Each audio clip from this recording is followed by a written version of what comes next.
They say courage isn't the absence of fear. It's standing tall in its shadow. And few men in history have ever stood taller than Leonidas of Sparta, the king who faced the impossible and chose to fight anyway. This isn't just a story about a warrior.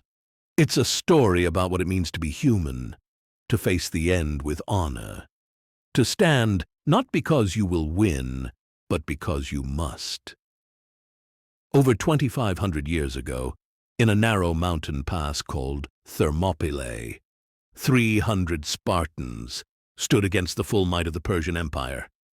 At their head was King Leonidas, a man not born into power, but forged by hardship. As a boy, he entered the Agoge, Sparta's ruthless training system. There, weakness wasn't corrected. It was erased. Hunger, beatings, exhaustion, all of it designed to build one thing: discipline. In that fire, Leonidas learned something that would guide him forever. Fear is not the enemy. Hesitation is. And that's what we can learn today. When fear comes, don't run. Stand. Because courage doesn't mean you're unafraid. It means you act despite the fear. When Leonidas became king, Greece stood on the edge of destruction. The Persian Emperor Xerxes sent messengers demanding surrender. Just a simple gesture, a handful of earth and water, a symbol of submission. Leonidas refused. He knew that bending once means bending forever, and freedom has no price tag. And that's what we can learn today. Sometimes the cost of doing what's right is everything, but the cost of giving in is your soul. When Xerxes' vast army marched toward Greece, Leonidas led just 300 men to the narrow pass of Thermopylae, a place where mountains met the sea and numbers meant nothing.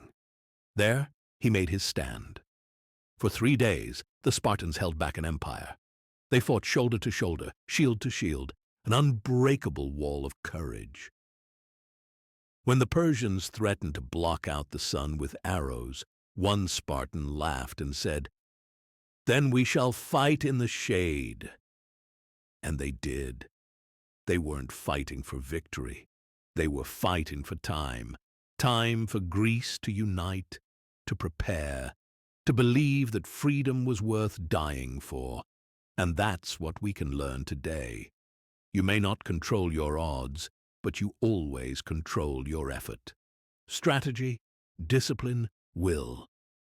That's how the few hold back the many. But even the strongest wall can be undone from within. A traitor named Ephialtes revealed a hidden mountain path, a secret that would surround the Spartans.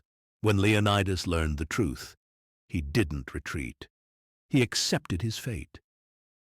He sent most of the Greek allies home, saying, "Go and live to fight again."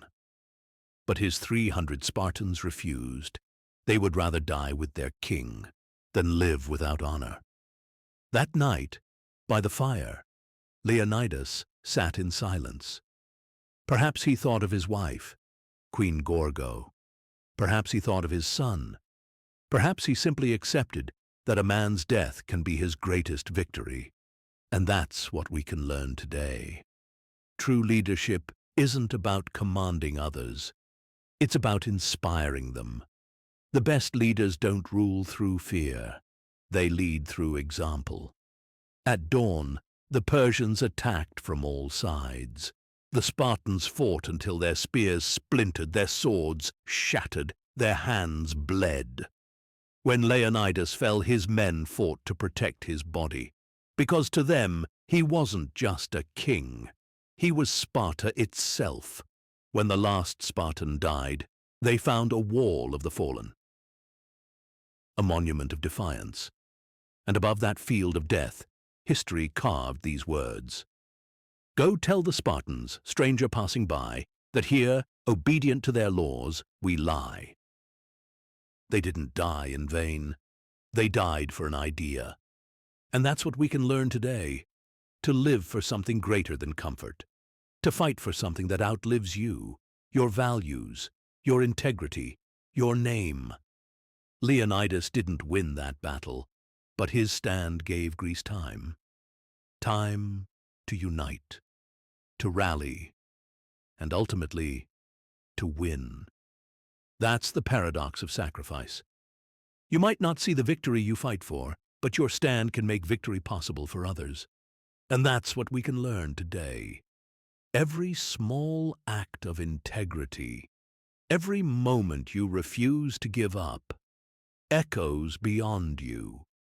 You don't need to see the result. You just need to fight for what's right.